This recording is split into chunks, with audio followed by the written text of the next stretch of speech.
1장 8절과 9절 말씀입니다. 다니엘 1장 8절과 9절 말씀 제가 봉독하겠습니다. 다니엘은 뜻을 정하여 왕의 음식과 그의 마시는 포도주로 자기를 더럽히지 아니하리라 하고 자기를 더럽히지 아니하도록 환관장에게 구하니 하나님이 다니엘로 하여금 환관장에게 은혜와 국류를 얻게 하신지라. 아멘. 우리 말씀 위해서 잠깐 기도하도록 하겠습니다. 하나님, 주님 앞에 나와 하나님의 음성 듣기를 원합니다. 다니엘이라는 인물을 통하여서 하나님께서 어떻게 역사하시는지, 하나님께서 다니엘에게 어떤 마음을 주셨는지 저희가 살펴보고 저희도 같은 마음 먹기를 원합니다. 하나님, 저에게 은혜를 허락하여 주옵소서. 예수님의 이름으로 기도합니다. 아멘. 오늘은 뜻을 정한 소년 다니엘이라는 제목으로 하나님의 말씀 전하도록 하겠습니다. 저희가 한 주간의 시간을 보내다 보면 사람들을 만납니다. 사람들이 이렇게 만나면 아까 전에 저희가 인사했듯이 안녕하세요 이렇게 묻습니다. 그리고 잘 지내셨어요? 이렇게 묻습니다. 즉 안부를 묻는 것이죠. 혹시 특별한 일 없으시죠? 그래서 그렇게 물으면요, 주로 저희가 네, 잘 지냈습니다 이렇게 대답합니다. 그러면 잘 지내고 있구나 하면서 안도의 한숨을 쉬게 되는 것이죠. 그런데 어떤 경우는요, 안녕하세요, 잘 지내셨어요? 이렇게 물었는데 안색이 별로 안 좋으면서 네 라고 대답하기를 주저하는 경우가 있습니다. 뭐 이런 거 아닐까요? 제가 어저께 어떤 분이 초대하셔서 이제 청년들이 이제 방학을 하니까 마지막으로 청년들이 이제 집에 가서 맛있는 이제 식사를 했습니다. 정말 음식을 많이 준비해 주셔가지고 배부르게 먹었어요. 이제 배부르게 먹고 밖에 나와서 놀고 있는데 이제 보니까 잔디밭이 커요. 그래서 제가 제안을 했어요. 우리 축구를 하자.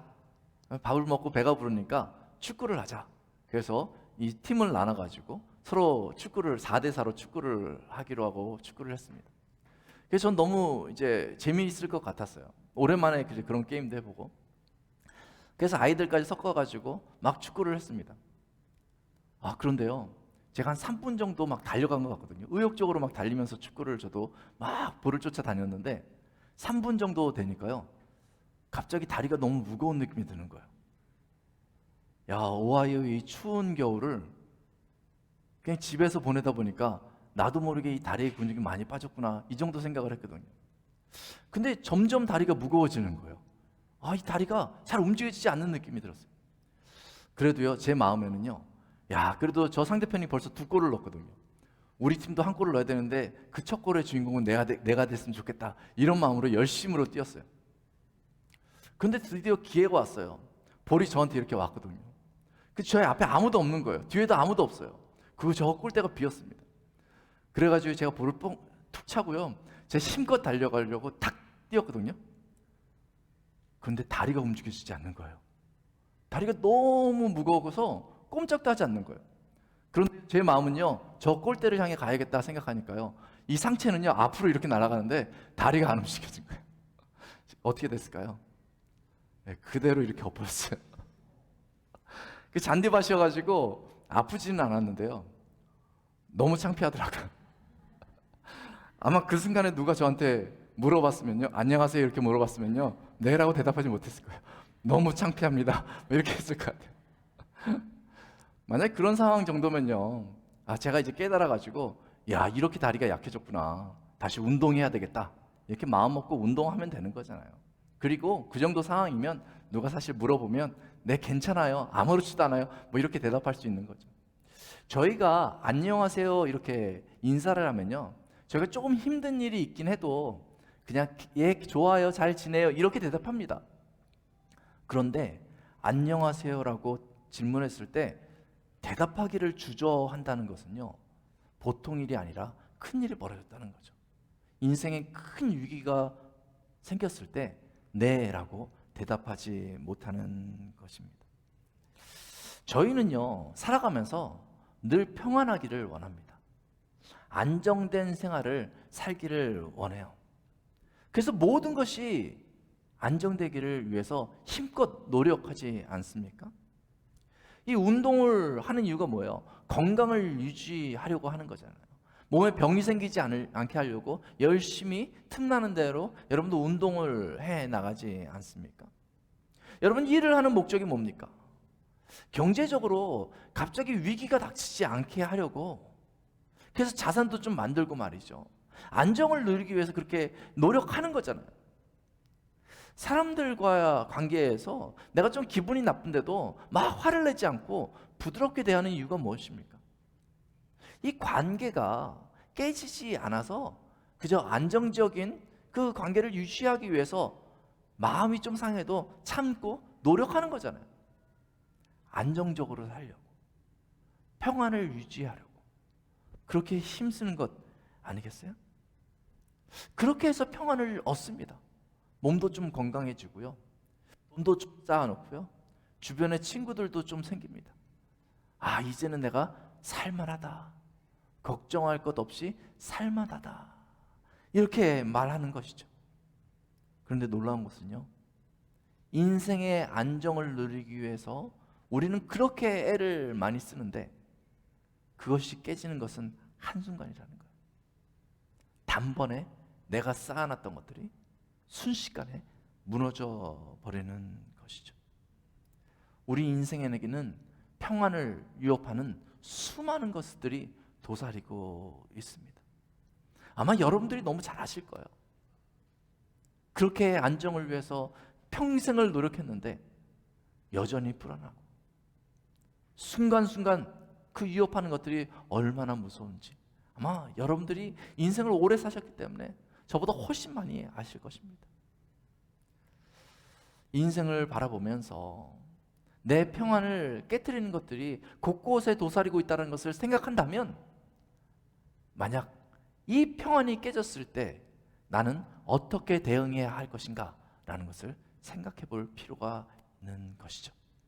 분명히 내 평안이, 오늘의 안정감 있는 이 삶이 어느 시점에는 금이 가고 깨질 텐데 그때 내가 어떻게 대응해야 할 것인가 생각해 보는 것이 중요합니다. 오늘 본문에 보면 다니엘이 나옵니다. 이 다니엘은요, 누가 보아도요 모든 것이 안정되어져 있습니다.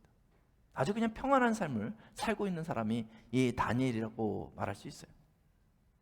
그 다니엘의 집안은요, 그 나라에서 강력한 권력을 가지고 있는 집안이에요. 그러니까 이 다니엘이 어려서부터 자라는데 부족한 것 없이 지원을 받을 수 있었던 것이죠. 누구 하나 다니엘을 위협할 수 있는 사람이 없었던 것이죠. 그래서 다니엘은요, 유복한 환경에서 잘 자라납니다. 외적인 지원과 환경뿐만 아니라요, 이 다니엘은요 참 사람으로서도 참 괜찮았던 것 같아요. 그래서 이 다니엘은 흠이 없었습니다. 인격적으로 흠이 없고 또 인물도 좋았던 것 같아요. 키도 크고요, 얼굴도 아마 잘생긴 사람이 다니엘이 아니었을까 생각하게 되는데요. 또한 다니엘은요 재주도 많았다고 그래요. 그리고 똑똑해가지고 지식도 잘 습득하고 학문에도 뛰어났다고 이야기하고 있습니다. 아, 이런 청소년을 보면요, 옆에서 보기만 해도 와, 쟤는 정말 장래가 촉망되네, 이렇게 생각하는 것 아니겠어요? 본인 스스로도 그렇게 좋은 환경에서 이제 실력을 키우면서 아마 마음에 그런 생각을 했을 거예요. 내가 어른이 되면 이제 나는 이러한 삶을 살겠다, 어른이 되면 나의 이런 꿈을 한번 펼쳐보겠다 하면서 다니엘은 잘하고 있었을 것입니다. 아마 자신만만하게 그 모든 상황을 통제하면서 그렇게 성장하고 있었던 소년이 바로 다니엘이라는 사람인 것이죠. 그런데 그 다니엘에게 인생의 위기가 발생합니다. 이 위기가요, 개인적인 위기로 발생한 것이 아닙니다. 개인적인 일로 발생한 것이 아니에요. 개인적인 어떤 고난과 개인적인 위기는요, 이 시간을 그 이후의 시간을 잘 보내면요, 정말 그 고난이 지나가거든요. 그냥 해결할 수도 있어요. 만약에 몸이 아프다 생각하면요, 건강이 안 좋아졌다 싶으면 이제 오랜 시간 또 관리를 잘 하다 보면 이게 좋아지기도 하고요. 만약 경제적으로 이제 파산을 했다 해도요, 시간이 좀 지나면서 내가 성실하게 다시 일어나려고 노력하다 보면요, 다시 재정이 회복되는 경우들도 있습니다. 또 이렇게 공부하다가 시험을 잘못 보고 시험에 떨어지면요, 다시 공부하면 또 시험에 이제 붙고 그런 것 아니겠어요? 이 개인적인 위기는요, 이겨낼 기회가 있겠죠.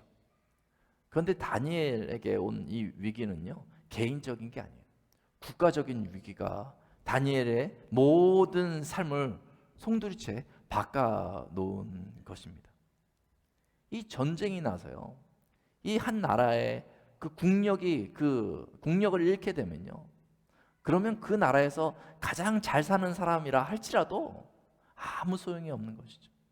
한 개인이 나라가 망해가는 것을 막을 수 없고, 나라가 망하면 그 한 개인이 스스로 소생하기 쉽지 않은 것이죠.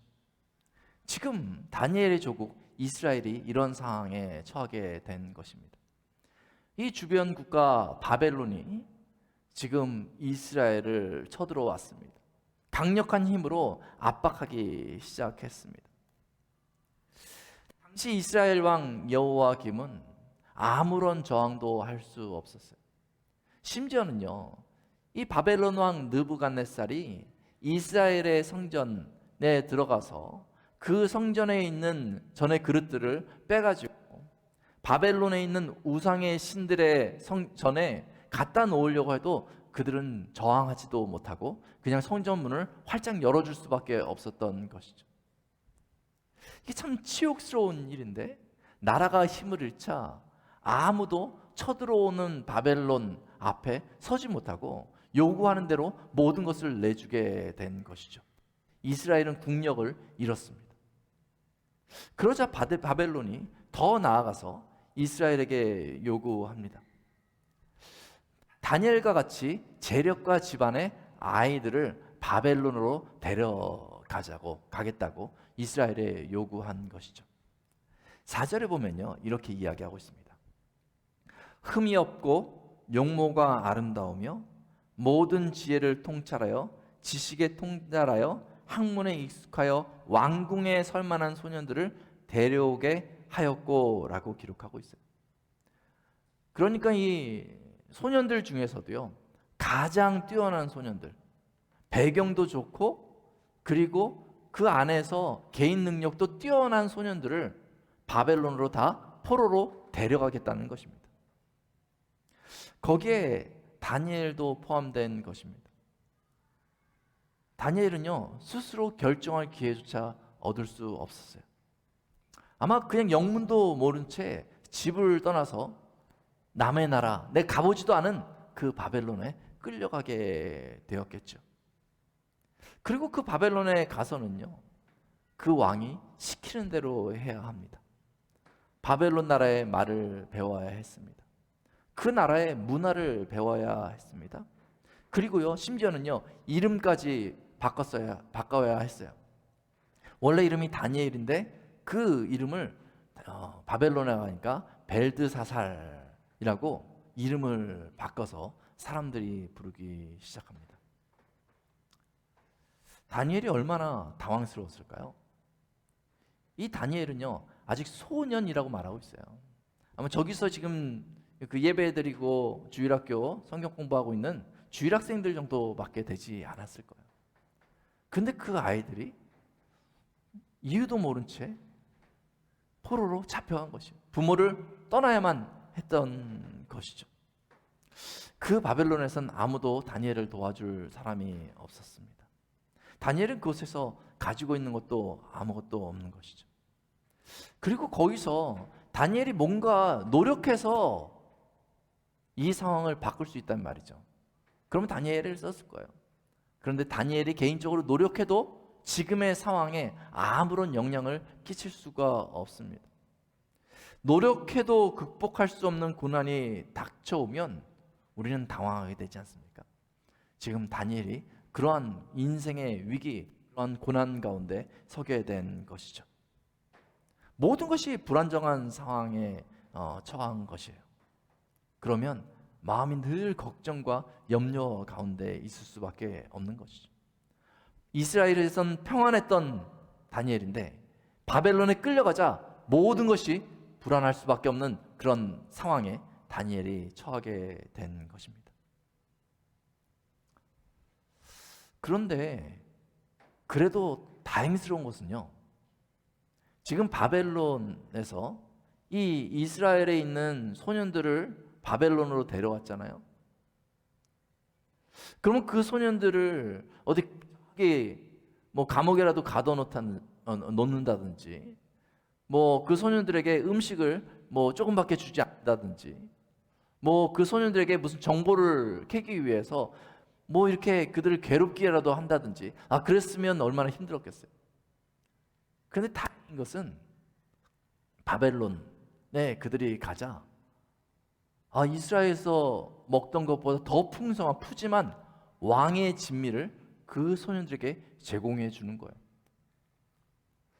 어떤 친구들은 배우는 게 참 즐거웠는데 바벨론에 가니까 이스라엘에서 배우지 못했던 새로운 학문을 막 그들에게 가르쳐 주는 거예요. 좋은 선생님을 만나게 해 주는 거예요. 이 포로로 끌려오면서 긴장하고 마음에 두려움이 있었을 텐데 그 아이들이 말이죠, 바벨론에 가자 융성한 대접을 받으니 어떻게 됐겠어요? 처음에는 막 당황했을 거예요. 그런데 점차 오늘도 맛있는 음식을 먹고 오늘도 좋은 교육을 받고 내일도 맛있는 음식을 먹고 좋은 교육을 받으면서 바벨론에서 우리를 괴롭게 하지 않는구나 라는 것을 알게 되었을 것입니다. 어찌 보면요, 자기들이 끌려온 데 있어서 조국 이스라엘은 아무것도 해주지 못했잖아요. 그냥 바벨론에서 그 소년들을 내놓으라 하니까 그냥 내주고 말았잖아요. 그런데 바벨론은 이렇게 자기들한테 잘해주잖아요. 그러니까 그 풍성한 음식을 먹고 또 먹으면서 점점점 그 바벨론에 뿌리를 내리게 되었을지 모릅니다. 다니엘과 함께 온 대다수의 그 청소년, 바벨론에서 제공하는 대로 잘 먹고 교육을 받았어요. 그렇게 그곳에서 다시 평안을 누리기 시작한 것이죠. 그런데 다니엘은 좀 달라 보입니다. 이 다니엘의 표정이 심상치 않아 보여요. 무엇인가 고민하고 있는 것 같아요. 그러더니요, 모든 사람이 깜짝 놀랄 만한 결정을 다니엘이 합니다. 오늘 8절 말씀을 보니까 다음과 같이 말하고 있습니다. 다니엘은 뜻을 정하여 왕의 진미와 그의 마시는 포도주로 자기를 더럽히지 아니하리라 하고 자기를 더럽히지 않게 하기를 환관장에게 구하니라고 말하고 있습니다.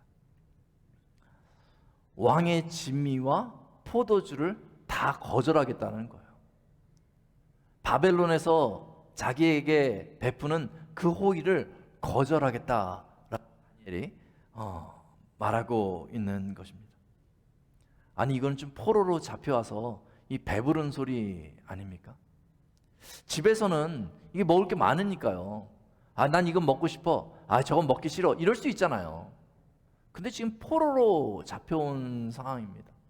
만약에 왕의 진미를 먹지 않겠다고 하면요, 바벨론에서 음식을 제공 안 할 수도 있는 거예요. 심지어는요, 왕의 진미를 거절했을 때는요, 감히 왕이 베푸는 그 호의를 거절해 하면서 죽을 수도 있는 그런 상황인 것이죠. 다니엘은 왜 거절했을까요? 그런 상황을 전혀 모르는 철없는 청소년이어가지고 왕의 진미를 거절했을까요?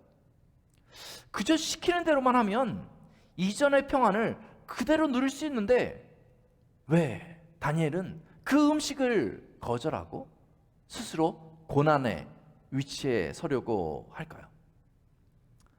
8절을 보니까 그 다니엘이 이렇게 했던 분명한 이유를 두 번이나 반복해서 이야기해주고 있습니다. 이렇게 얘기하고 있어요. 더럽히지 아니하리라. 더럽히지 아니하리라. 다니엘이 왕의 진미와 포도주, 왕의 호의를 거절한 이유는요, 더럽히지 않기 위해서 마음을 정했다라고 이야기하고 있는 것입니다. 뭘 더럽히지 않는다는 거죠? 음식이 이렇게 풍성하게 있는데요, 이 음식을 먹으면 뭐가 더러워진다는 것인가요? 혹시 음식을 먹다가 내 몸이 더러워지는 걸 얘기할까요? 아니면 음식을 막 먹었더니 내 속에 이제 뭐 지방이 더 쪄서 살이 찔까봐 그것을 싫다고 하는 것일까요? 뭘 더럽히지 않겠다고 음식을 거절하는 것입니까? 이 음식에 어떤 의미가 담겨 있는지 정확히는 알 수 없습니다.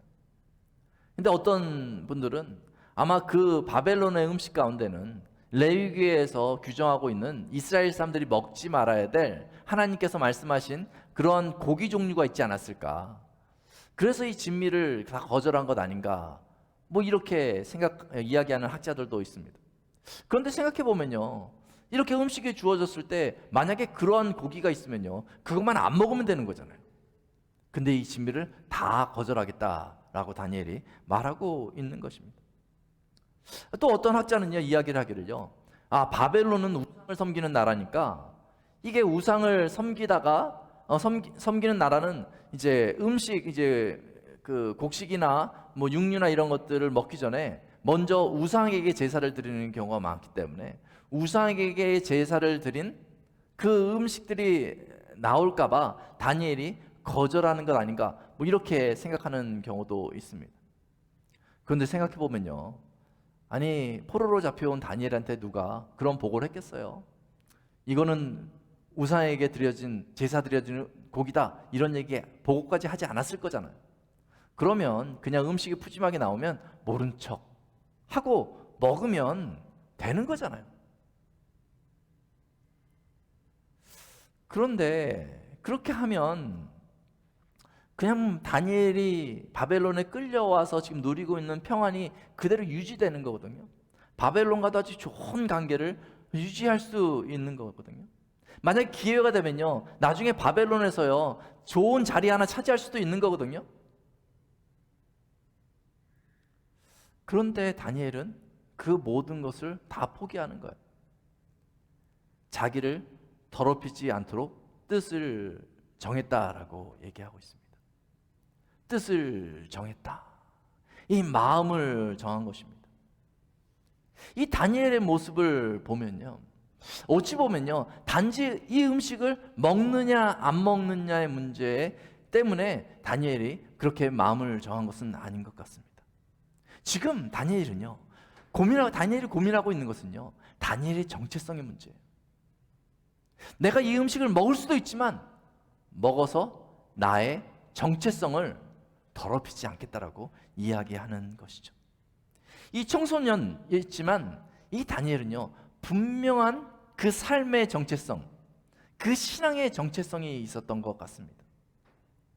그 정체성은요, 다니엘이라는 그 이름에도 나타납니다. 다니엘은요, 이 엘이라는 단어는요, 하나님을 뜻하는 거예요. 다니엘이라는 이름은요, 하나님이 심판하소서라는 그런 뜻이거든요. 어렸을 때부터 하나님을 섬기는 것이 당연한 것으로 여겨지고 그 하나님과 깊은 교제를 해왔던 다니엘이라는 것이죠. 그런데 바벨론에 와서 바뀌어진 이름이 무엇입니까? 벨드사살이라는 이름이죠. 이 벨드사살은 뭐냐면 베리어, 왕을 보호하소서, 이런 뜻이라는 거야. 그러니까 하나님이 심판하소서, 이런 믿음으로 살아왔던 다니엘인데 이 바벨론에 오니까 벨이라는 우상신한테 왕을 보호하소서, 이런 정체성의 변화가 크게 일어날 수 있는 그런 환경에 지금 처한 것이죠. 저 음식을 한 번 먹을 수는 있습니다. 근데 한 번 먹으면 또 먹을 수 있겠죠. 계속 먹게 되겠죠. 그렇게 먹다 보면 그 자리에 뿌리를 내리겠죠. 그 자리에 뿌리를 내리기 시작하면 내가 바벨론 사람인 줄 알게 되겠죠. 바벨론 사람이 되면 어떤 사람이 됩니까? 배를 섬기는 사람이 되는 것이죠. 그래서 바벨론은요, 아예 처음부터 거절한 것입니다. 내가 아예 손도 대지 않겠다라고 마음의 결정을 한 것입니다.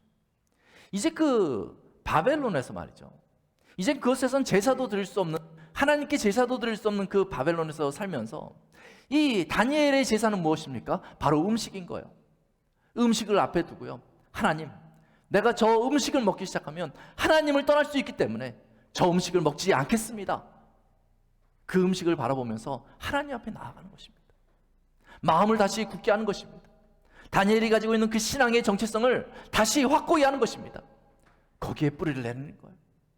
내가 저 음식을 먹지 않으므로 내 믿음의 뿌리를 이곳에서 더 깊이 하나님께 내리겠다. 그렇게 다니엘이 마음을 정한 것입니다. 그리고 다니엘은 그 마음을 정하고 환관장에게 이제 이 이야기를 구체적으로 합니다. 그냥 음식을 피하고 싶으면요, 그냥 적당히 둘러댈 수도 있어요. 저는요, 저 음식만 먹으면 알러지가 생겨요. 그러니까 먹지 않겠습니다. 뭐 이렇게 얘기할 수도 있는 거잖아요. 그러면 저는 아이고, 우리 아이들 그렇게 얘기하면 참 지혜롭게 말 잘했다 이렇게 얘기할 거예요. 저는 저 음식만 먹으면 배가 아파요. 그러니까 저 음식은 안 먹겠어요. 이렇게 얘기할 수 있는 거잖아요. 그런데 다니엘은 그러지 않았어요. 피하지 않았어요. 그리고 분명하게 얘기합니다. 왕의 진미를 내가 거절하겠다고 분명하게 이야기합니다. 그리고 자신은 채소만 먹겠다고 이야기를 하는 것이에요. 이 소년인데 이 다니엘이 참 놀랍지 않습니까? 다니엘은 평안의 모든 조건을 포기하고 오히려 그 고난 가운데 더 깊이 들어간 것이죠. 뜻을 정하고 어렸을 때 가진 신앙의 정체성을 포기하지 않은 것입니다. 그러자 놀라운 일이 생겼습니다. 하나님께서 다니엘을 그 고난 가운데 내버려 두지 않으십니다. 9절을 보니까 하나님이 다니엘로 하여금 환관장에게 은혜와 긍휼을 얻게 하셨다, 이렇게 말씀하고 있습니다. 다니엘은 왕의 진미를 포기한 채 채소만 먹었습니다. 그렇게 시간이 지났어요. 그런데 놀라운 것은요, 다니엘의 얼굴이 다른 소년들보다 더 아름답고 윤택해졌다는 것이죠. 하나님이 이 다니엘, 하나님께 마음을 두고 뜻을 정한 이 다니엘에게 복을 주십니다. 17절에 보니까 학문을 주시고 모든 서적을 깨닫게 하시고 지혜를 주셨다, 이렇게 말하고 있어요. 뿐만 아니라 다니엘은 또 모든 환상과 꿈을 깨달아 알게 하셨다, 이렇게 얘기합니다. 하나님께서 이 다니엘을, 마음의 뜻을 정한 이 다니엘을 복되게 하니까 그 모든 소년들보다 뛰어나게 하십니다. 그리고 그것에서 더 인정받게 해 주시는 것이죠. 심지어는요, 이 바벨론이 영원하지가 않습니다. 이 바벨론이 망하고 나라가 바뀌는데도요, 이 다니엘은요, 그 자리에서 내려오지 않습니다. 계속해서 인생의 위기가 몰아닥치는데요, 다니엘은 그 심지를, 그 마음을 하나님 앞에 두고 꼼짝하지 않으니까 이 환난들이 다 지나가는 것입니다.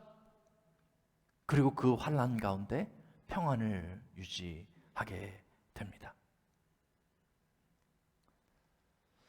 로마서 14장 8절은 교회를 다니는 우리 그리스도인의 정체성을 분명하게 이야기해주고 있습니다.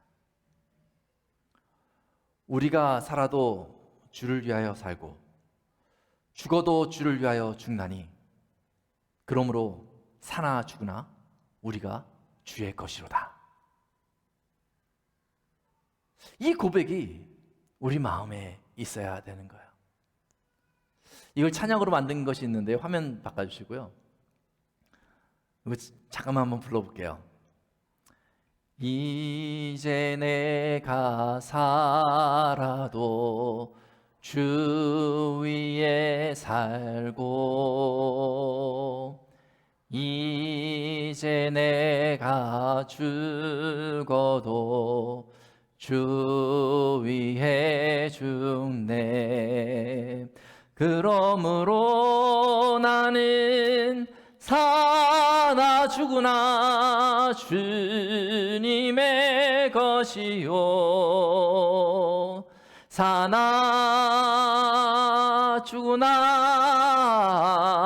사나 죽으나 날 위해 피 흘리신 내 주님의 것이라. 그리스도인은 이 고백을 하며 사는 사람들입니다. 내가 주님의 것입니다. 인생의 환난들이 나를 위협하지만 나는 그 환난들이 두렵지 않은 것은 내 마음이, 내 믿음의 뿌리가 바로 그리스도께 박혀있기 때문에 그렇습니다 라고 고백하는 것입니다. 사랑하는 성도 여러분, 이 땅의 평안은 우리가 붙잡으려고 한다고 해서 붙잡혀지는 것이 아닙니다. 평안을 누리기 위해서 헛된 소문을 쫓아서 배회하지 마십시오. 결국 그 평안은 한순간에 무너질 수밖에 없습니다. 오히려 다니엘과 같이 우리가 주님의 것임을 인정하며 주 앞에 뿌리내린 그 신앙, 그 마음을 지키기 위해서 뜻을 정하고 결단해 보십시오. 처음에는 힘들겠지만 나중에는 강력한 바람이 불어와도 여러분은 두려워하지 않게 될 것입니다.